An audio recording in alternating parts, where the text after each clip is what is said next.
Hello everyone, so welcome back to Canvas Classes. चलिए start करते हैं आज second lecture of solid state. And solid state के आज सेकंड लेक्चर में हम क्या क्या करने वाले हैं, चलिए देख लेते हैं। ये भी इसको भी एक बार देख लेते हैं, नजर मार लेते हैं। Unit cells and crystal systems के बारे में बात करेंगे, simple cubic, body centred cubic and face centred cubic के बारे में बात करेंगे, and the calculations for unit cells. तो यूनिट सेल्स की mass calculation, density calculation, number of effective atoms per unit cell, then the packing fraction, उसके बारे में हम जानेंगे। चलिए तो पहला हम होमवर्क क्वेश्चन को सॉल्व कर लेते हैं, जो क्वेश्चन आपको दिए थे लास्ट क्लास में। मैंने सिंपल क्वेश्चन थे, बट एनसीईआरटी इन टेक्स्ट वाले जो क्वेश्चन थे, I will not be discussing them because they are very very simple and they are homework for you, right. क्योंकि हम आईआईटी के लिए प्रिपेयर कर रहे हैं, यहाँ पे नीट के लिए प्रिपेयर कर रहे हैं, तो ठीक है, उतना तो आपको करना ही पड़ेगा। देखिए फर्स्ट ऑप्शन, फर्स्ट क्वेश्चन में इनकरेक्ट स्टेटमेंट आपको बतानी है, द ओनली इनकरेक्ट स्टेटमेंट। देखिए पहला पॉइंट है on heating they may become crystalline at some temperature. मतलब एमरफस को बोला है कि हीट करने पे क्या वो किसी टेम्परेचर पर क्रिस्टलिन हो जाते हैं। देखिए एमरफस में पार्टिकल्स एक रेगुलर अरेंजमेंट में, एक ऑर्डर्ड अरेंजमेंट में नहीं थे। क्यों? बेचारों को टाइम ही नहीं मिला सेटल होने का। एकदम से हड़बड़ाहट में जाके वो जहां जिसको जगह मिली वहां जाके बैठ गए, सेटल हो गए।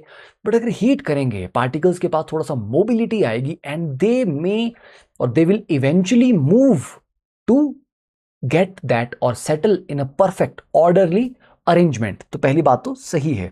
दे may become crystalline on keeping for long time. अब देखिए एमरफस को सुपर कोल्ड लिक्विड भी कहा जाता है।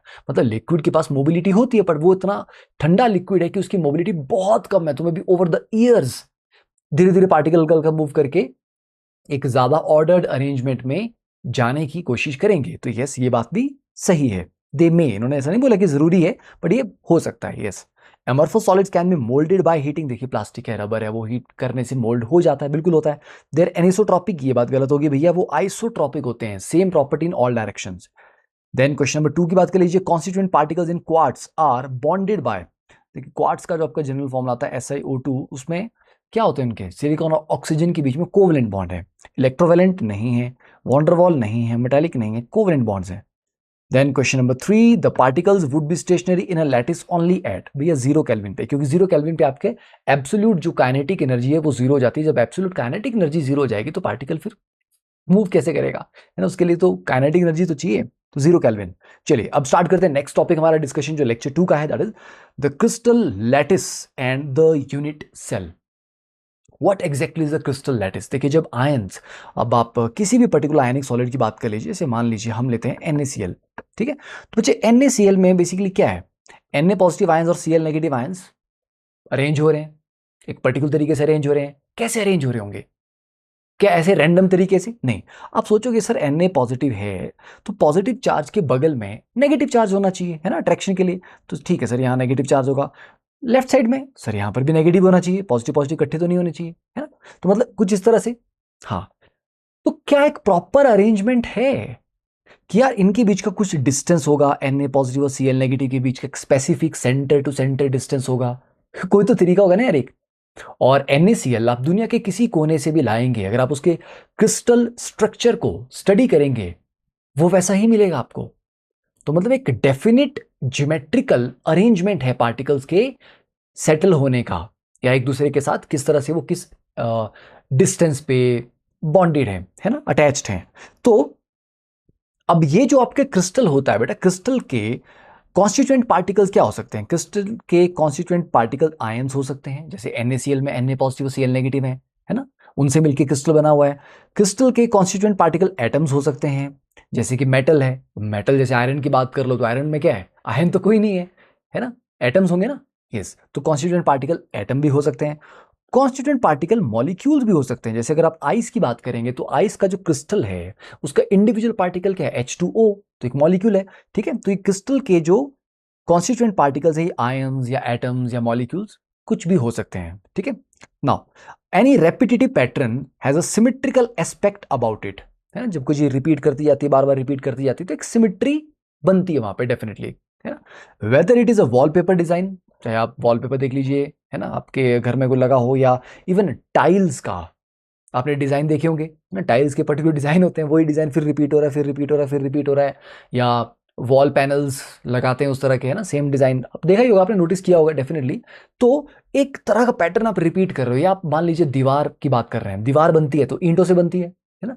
तो बेटा एक ईंट रिपीट कर करके इतनी बड़ी दीवार बन जाती है, इतना बड़ा घर बन जाता है, बड़ी बिल्डिंग बन जाती है। तो अगर बिल्डिंग का सबसे छोटा रिपीटिंग यूनिट अगर हम देखें तो वो क्या होगी, वो एक ईंट होगी, एक ब्रिक, ठीक है, या फ्लोरिंग करवाई गई है, टाइल्स लगवाई गई हैं, तो उसका एक यूनिट क्या होगा, एक सिंगल टाइल, वो रिपीट करते चलेगी और वो चीज बनती चलेगी आगे, ठीक है। नाउ तो whether it is a wallpaper design और एनी और the orderly packing of particles in a crystal, उसका एक सिमेट्रिकल एस्पेक्ट, एक सिमेट्री होती है उसमें, है ना। तो उसको अगर हम समझ लें, जान लें, वो उसका एक ज्योमेट्रिकल पैटर्न है। तो यूनिट सेल बेसिकली क्या होता है, एक बेसिक बिल्डिंग ब्लॉक, कि भैया ये पूरा जो क्रिस्टल बना है इस एक बेसिक बिल्डिंग ब्लॉक को रिपीट कर करके बना है। पूरी दीवार बनी है एक ईंट को रिपीट कर करके बनी है वो, है ना। तो जो सबसे छोटा जो बेसिक बिल्डिंग ब्लॉक है उस स्ट्रक्चरल यूनिट का या क्रिस्टलिन स्ट्रक्चर का, लैटिस का, जिसको 3D स्ट्रक्चर को आप लैटिस बोलते हो ना। जैसे यहां पर अगर आप ये वाला डायग्राम देखेंगे, ये क्या है आपको दिख रहा है सर, यहाँ एटम्स रखे गए हैं बेटा, एक पर्टिकुलर अरेंजमेंट में रखे गए हैं ना। हाँ जी सर। तो अगर मैं इन 4 एटम्स की बात करूँ या मान लीजिए इसकी बात करूँ मैं, लेट्स से मैं इतने की बात करूं, ठीक है। तो बेटा जैसा पैटर्न यहां पे है वैसा ही पैटर्न आगे भी है ना, जैसा पैटर्न यहां पे है वैसा पैटर्न यहां पर भी है, यहां पर भी है, सब जगह वैसा ही है ना। तो मेरे को इतने बड़े स्ट्रक्चर को स्टडी करने की जरूरत नहीं है। मैं बोलूंगा यार अगर इसको मैंने स्टडी कर लिया छोटे से एक यूनिट को, बेसिक यूनिट को, वैसा ही यूनिट रिपीट होता चला जा रहा है, तो ये यूनिट सेल होगा। तो ये जो सारे के सारे एटम्स हैं ये जहां जहां लगे हैं हर एक पॉइंट को क्या कहा जाता है, लैटिस पॉइंट। तो ये पूरा मिलके जो बना ये क्या है, this is your lattice structure या 3D लैटिस बोल दीजिए इसको, ठीक है। ये पार्टिकल्स के अरेंजमेंट से जो एक पूरा स्ट्रक्चर जनरेट हुआ दैट इज योर लैटिस। तो लैटिस में इंडिविजुअल जो पार्टिकल्स लगे हुए हैं वो एटम, आयन, मॉलिक्यूल कुछ भी हो सकते हैं, है ना। तो हर एक ये जो पॉइंट है ना जहां जहां वो पार्टिकल्स लगे हुए हैं उस पॉइंट को लैटिस पॉइंट या लैटिस साइट कहा जाता है। क्या कहा जाता है बच्चे इसको लैटिस पॉइंट आप बोल दीजिए या लैटिस साइट बोल दीजिए, कि भैया वो है साइट हमारी, वहां पर एटम को फिक्स करना है, ठीक है।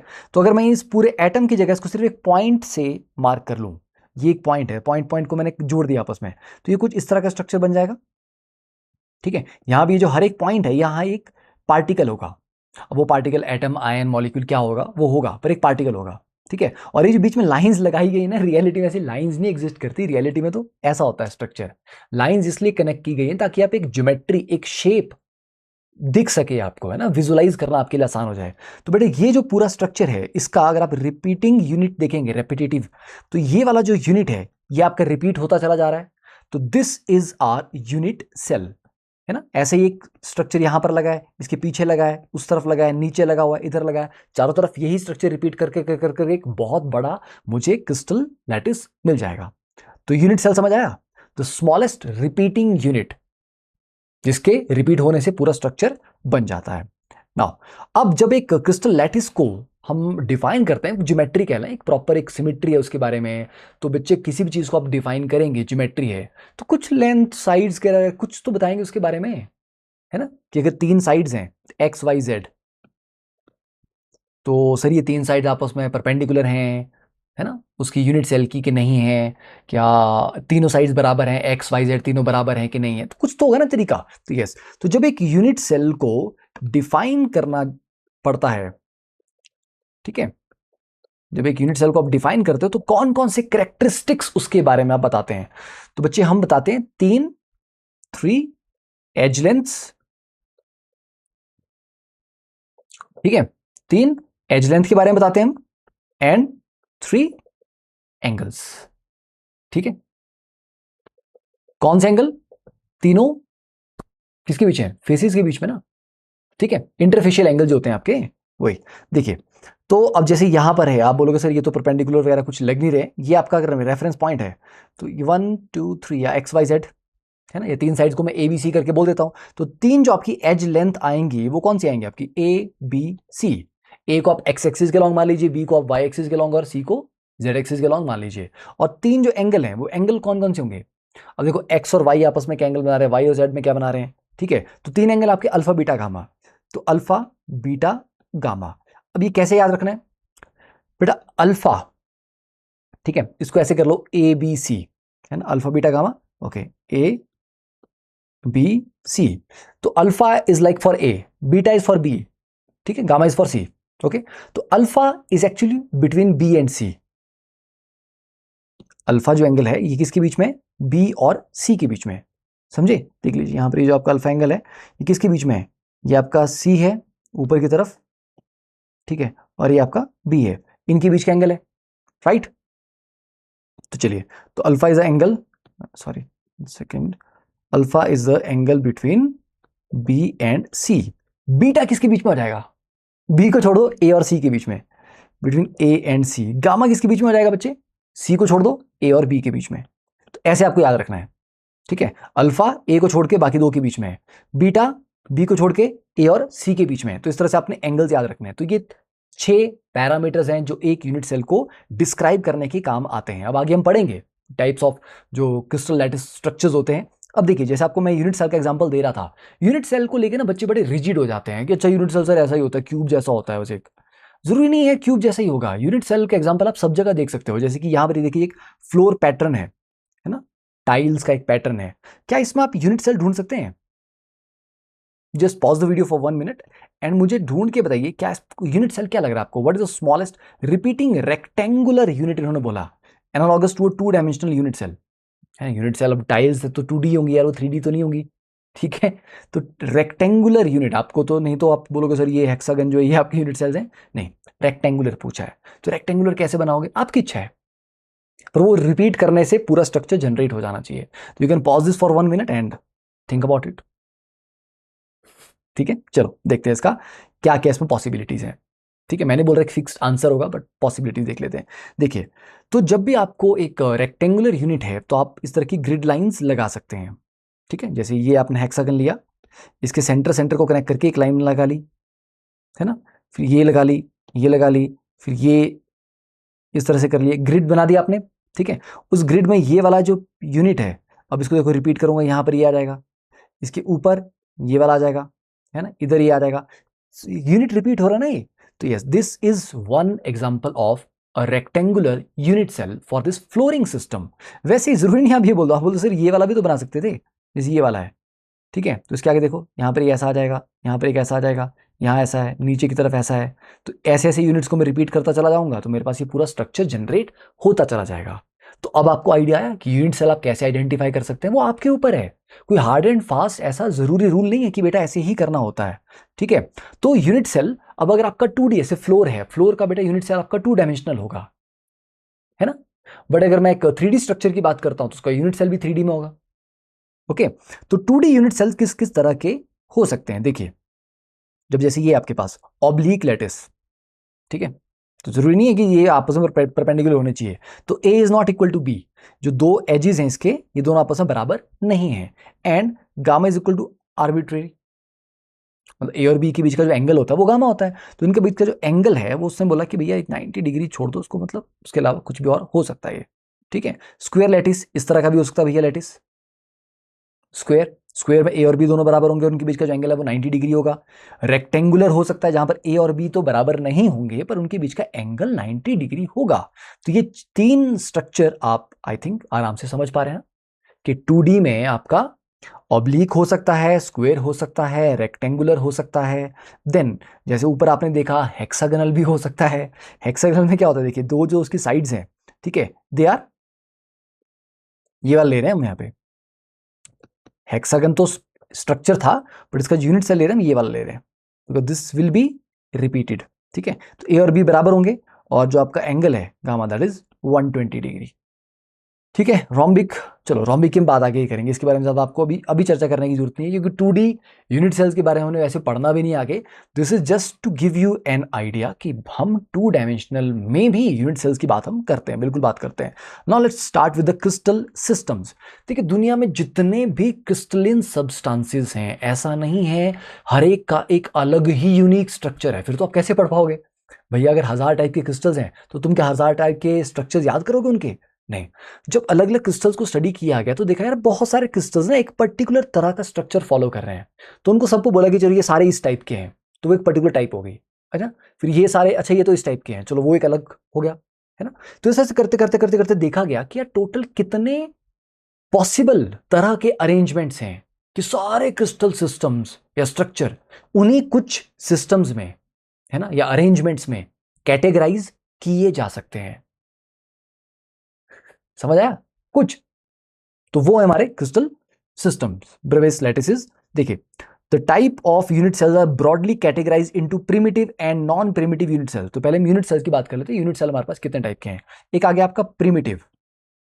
प्रिमिटिव सिर्फ वो होता है जहां यूनिट सेल के सिर्फ कॉर्नर्स पे एटम्स प्लेस्ड होते हैं, जैसे ये है आपका।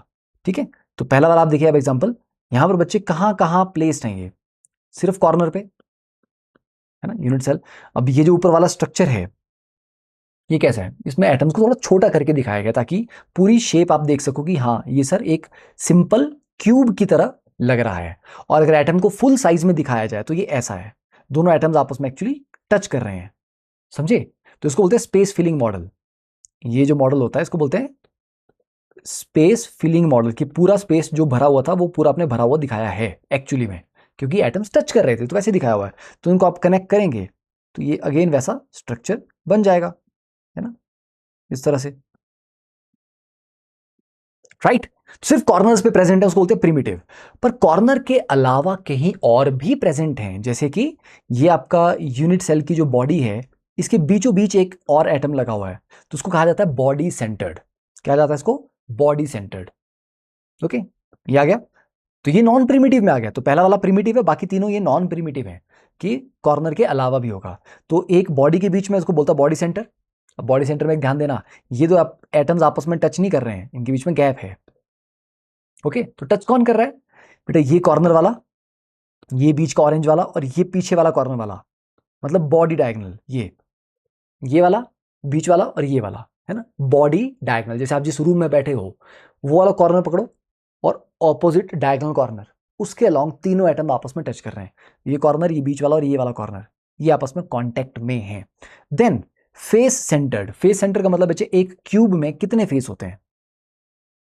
जब आप क्यूब बनाते हो इसमें टोटल कितने फेस हैं? 6, है ना। तो 6 फेस हैं, हर फेस के सेंटर पे एक चिपका दो, उसको बोलते हैं फेस सेंटर्ड। ओके, जैसे ये वाला एक फेस बना, ये इसके सेंटर में लगा दिया, उधर वाला एक फेस बना, उसके सेंटर में ये बना दिया, ऊपर वाले के बीच में ये लगा दिया, इस तरह से। तो हर फेस के सेंटर तो 6 लगेंगे ऐसे, तो इसको बोलते हैं फेस सेंटर्ड। ठीक है, और एंड सेंटर्ड, ये अगर आप एनसीईआरटी में देखेंगे तो उसको साइड सेंटर की जगह उसको लिखा है एंड सेंटर्ड, राइट। किसी 2 पैरेलल फेस हैं, उन्हीं के सेंटर में लगा हुआ है, जैसे ये ऊपर के एक सेंटर में लगा हुआ है, एक नीचे लगा है। तो प्रिमिटिव क्या है? सारे के सारे सिर्फ कॉर्नर पोजीशन पे लगे, उसको प्रिमिटिव यूनिट सेल कहा जाता है। और नॉन प्रिमिटिव में आपके 3 टाइप के आते हैं, बॉडी सेंटर्ड, फेस सेंटर्ड और एंड सेंटर्ड या साइड सेंटर, है ना। तो एंड सेंटर में क्या होगा? 2 पैरेलल फेस हैं, उनके सेंटर में एटम्स लगे हुए हैं, राइट। यहां तक की कहानी सबको क्लियर होगी। चलिए नेक्स्ट देखते हैं आप क्रिस्टल सिस्टम। तो भैया क्रिस्टल सिस्टम्स कितने टाइप के? मैंने कहा बहुत सारे क्रिस्टल्स हैं, पर उनको कुछ डेफिनिट अरेंजमेंट्स में हम कैटेगराइज कर सकते हैं कि ये सारे इस तरह के हैं, वो सारे उस तरह के हैं, वो सारे उस तरह के हैं, है ना। कैटेगराइज हम करते हैं ना, ये इस तरह की चीजें हम करते रहते हैं, राइट। देखिए, तो accordingly there are 7 unique and basic unit cell shapes. 7 unique shapes हैं जैसे ऐसे यूनिट सेल हो सकते हैं, और वो प्रिमिटिव की बात कर रहा है, with varying elements of symmetry in a 3D space. इनको बोलते हैं 7 क्रिस्टल सिस्टम्स, कि 7 तरह के यूनिट सेल 3D में हमारे पास हो सकते हैं, और हम प्रिमिटिव की बात कर रहे हैं, है ना। उसके body centre variation, face centre variation की बात नहीं कर रहे हम, वो अलग अलग होंगी, वो एक्स्ट्रा होंगी, उनकी बात बाद में करेंगे। देखिए, तो जैसे मैंने आपको कहा कि बेटे 6 पैरामीटर आपको चाहिए होते हैं, ABC, 3 लेंथ और 3 एंगल, अल्फा बीटा गामा। तो ये 6 पैरामीटर हर एक यूनिट सेल को डिफाइन करने के लिए हम यूज करेंगे। तो सबसे सिंपल आता है बच्चे क्यूबिक। क्यूबिक में क्या होता है? सिंपल क्यूब यार, तीनों साइड्स बराबर और तीनों एंगल्स 90 डिग्री हैं। तो ABC तीनों बराबर है, अल्फा बीटा गामा तीनों एंगल 90 डिग्री हैं। ओके, क्लियर हो गया। क्यूब का एग्जांपल तो आपने देखा है, बहुत सिंपल, सबको पता ही है।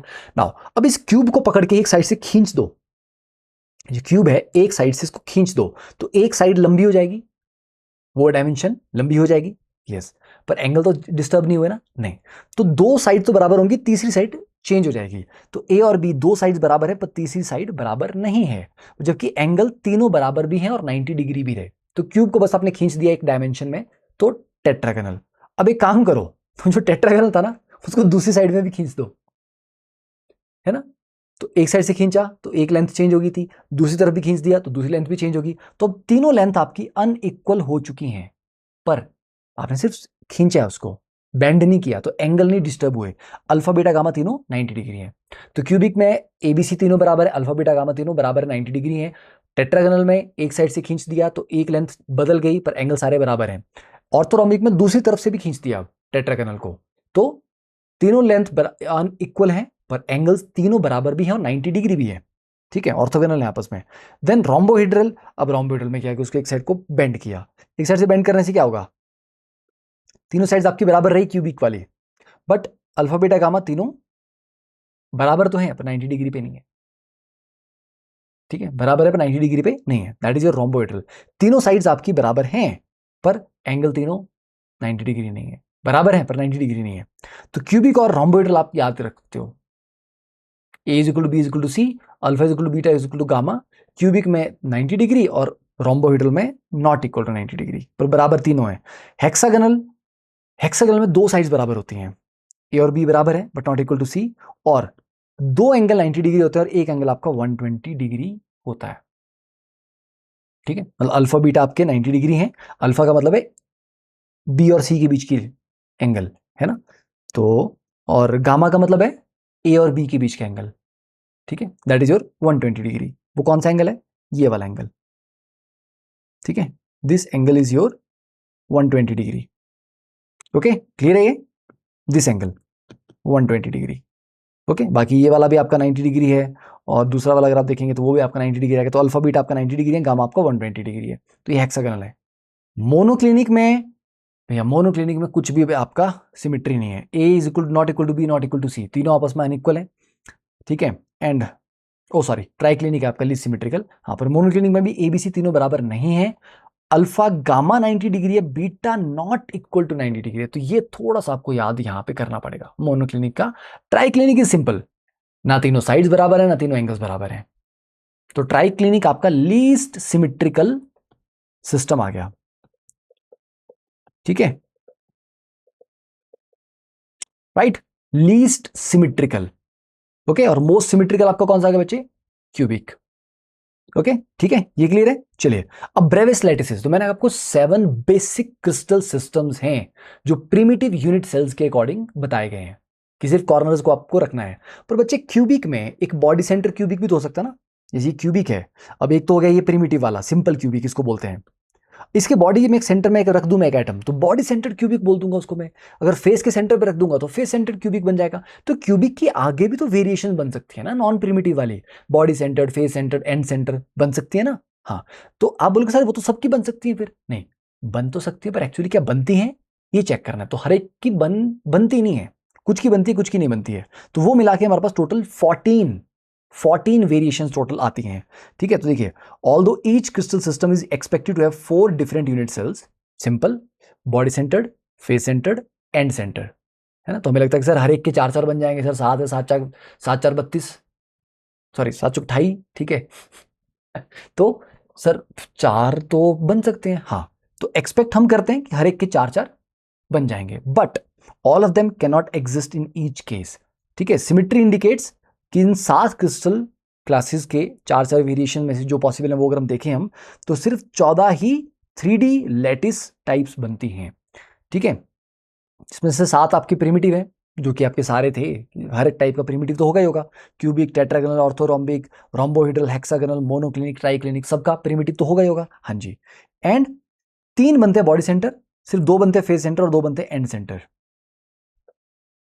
ठीक है, तो ये यहां पर आपका थोड़ा सा कहानी है। अब ये आपका एक होमवर्क है। होमवर्क क्या है, ये आपको दिया हुआ है कि भैया PIF PI वगैरह ये क्या क्या है। ठीक है, तो ये आपको बताना है इसमें ये PIF किस चीज के लिए स्टैंड करते हैं। ठीक है, अब आप बोलोगे सर पी तो ऑब्वियसली बात है प्रिमिटिव के लिए स्टैंड करेगी, क्योंकि पी सब में है, तो प्रिमिटिव सबके हैं। आई और एफ किसके लिए करेंगे। ठीक है, तो ये आपका होमवर्क है कि किस किस क्रिस्टल सिस्टम में एंड सेंटर एग्जिस्ट करता है, किस किस में फेस करता है, इसको कर लेना एक बार। होमवर्क करने के चक्कर में क्या होगा ना, ऐसे में बोलूंगा, आप सुनोगे, याद आपको नहीं रहेगा, पर जब आप ढूंढोगे एक एक चीज को देखोगे, अच्छा इसमें ये बना, इसमें ये बना, तो there is better chance of retaining that information. ठीक है, तो ये आपको खुद करना है। ये नोट्स आपको मैंने दे दिए, आपको याद रहेंगे, तो आप इसके नीचे लिख सकते हो कि PCIF में what stands for what. Okay, तो समझ आ गया। 7 बेसिक क्रिस्टल सिस्टम थे और उनकी अगर हम वेरिएशन देखें तो टोटल 14 ही बनती हैं, 28 नहीं बनती। नाउ सिंपल क्वेश्चन, ये क्वेश्चन नंबर 4 है, ये क्वेश्चन नंबर 5 है। The unit cell of highest symmetry, अभी पढ़ा हमने यार, क्यूबिक आपका हाईएस्ट सिमेट्री का ABC तीनों बराबर, अल्फा बीटा गामा तीनों बराबर 90 डिग्री है। Unit cell of lowest symmetry triclinic, ये भी अभी पढ़ा, तो ये याद भी रखनी है। ठीक है, क्योंकि इस तरह के क्वेश्चन आते हैं। फिर देखिए match box, question number 6, question number 7, just take a minute to solve this two questions. Match box exhibit कौन सी ज्योमेट्री है? मैच बॉक्स को देखो यार कैसा होता है ना। अब इसकी साइड्स की अगर हम बात करूं मैं, ये तीनों साइड्स क्या बराबर है? बराबर है क्या? नहीं, है ना, नहीं होते हैं, बराबर नहीं होते हैं तीनों साइड्स इसकी। ठीक है, हाँ बराबर तो नहीं होती सर। तो A is not equal to B is not equal to C, but बेटा एंगल सारे कितने हैं? 90 डिग्री। तो alpha is equal to beta is equal to gamma is equal to 90 degree है ना। तो आपको कौन सी वैरायटी आ गई आपकी? This is your orthorhombic. ठीक है, क्लियर है? तो ये चीजें याद रखनी है। This is orthorhombic. Then in crystal the atoms are located at the position of, crystal में एटम जहां पे लगे होते हैं जिनको लैटिस साइट्स या लैटिस पॉइंट्स हम बोलते हैं, वो क्या है? Are they position of zero potential energy या इनफाइनाइट पोटेंशियल एनर्जी, मैक्सिमम या मिनिमम? तुम सोचो यार, क्रिस्टल एक अरेंजमेंट, एक स्टेबल अरेंजमेंट है। पार्टिकल चाहता है कि मैं ऐसी जगह पर रहूं जहां पर मैं थोड़ा स्टेबल रहूं। तो वो स्टेबिलिटी कब मिलती है किसी भी सिस्टम को? जब पोटेंशियल एनर्जी मिनिमम पे हो जाती है। जीरो तो आप नहीं कर पाओगे ना उसको, मिनिमम पे आ जाएगी। तो हर एक क्रिस्टल में पार्टिकल की टेंडेंसी होती है एक ऐसी पोजीशन पे रहना जहां उसकी पोटेंशियल एनर्जी मिनिमम हो ताकि स्टेबिलिटी मैक्सिमम हो। तो the answer is minimum potential energy पे रहना वो प्रेफर करेगा। Question number 8, which of the following crystalline arrangement will have at least one of the angles equal to 90 degree? at least एक angle 90 degree है and at least two axial length equal, ABC में से at least दो axial length बराबर है। Orthorhombic में तो बेटा कोई भी दो बराबर नहीं है, आउट। रोम्बोहिटल में तीनों बराबर होती हैं, ठीक है, और 90 डिग्री कोई भी नहीं होता, ये भी गलत हो गया। मोनो टेट्रागोनल और मोनोक्लिनिक में क्या होता है? मोनोक्लिनिक में दो साइड्स बराबर होती हैं क्या? नहीं, बिल्कुल नहीं। मोनोक्लिनिक में तीनों अनइक्वल हैं। और टेट्रागोनल में क्या है आपका? यस, दो साइड्स बराबर हैं और एंगल तीनों 90 डिग्री है। तो आंसर इज टेट्रागोनल। ठीक है, तो इस तरह से क्वेश्चन इसके ऊपर पूछे जाते हैं। तो आई होप यहां तक कवर कर लोगे। ठीक है, चलिए, तो ये हो गया। अभी ऑलमोस्ट आधा घंटा ही हुआ है, तो ठीक है, एक काम करते हैं, लेट्स जस्ट आप अभी पॉज करके 2 मिनट का ब्रेक ले सकते हो। ठीक है, या अभी let's start the next part. इसको लेक्चर 2 का ही सेकंड पार्ट लेते हैं, बिकॉज आई थिंक अगर हम 30 मिनट के सेशन करेंगे they will be more productive. ठीक है, क्योंकि अब थोड़ा सा नया टाइप की चीज स्टार्ट हो रही है, calculations involving the unit cell dimension. तो इसको हम एक नए पार्ट से स्टार्ट करते हैं ताकि फिर से थोड़ा मोमेंटम बने। सेकंड लेक्चर का ही पार्ट है ये, बट पार्ट 2.2। ओके, चलिए मिलते हैं फिर आपके साथ। और तब तक एक बार जल्दी से उसको रिवाइज कर लो जो ऊपर आपने पढ़ा है ना, ताकि अगर आप उसको भी रिवाइज नहीं करोगे तो फिर आगे की चीज के चक्कर में वो भूल जाएगा। ओके, और ये बड़ा इंपॉर्टेंट है, इसमें थोड़ी सी कैलकुलेशन है और काफी विजुअलाइजेशन भी है। ठीक है, तो बी प्रिपेयर्ड। इसके बाद उसको स्टार्ट करते हैं। चलिए, सी यू इन लाइक 10-15 मिनट। आपको तो कवर इकट्ठे करना है। ओके, चलिए मिलते हैं फिर।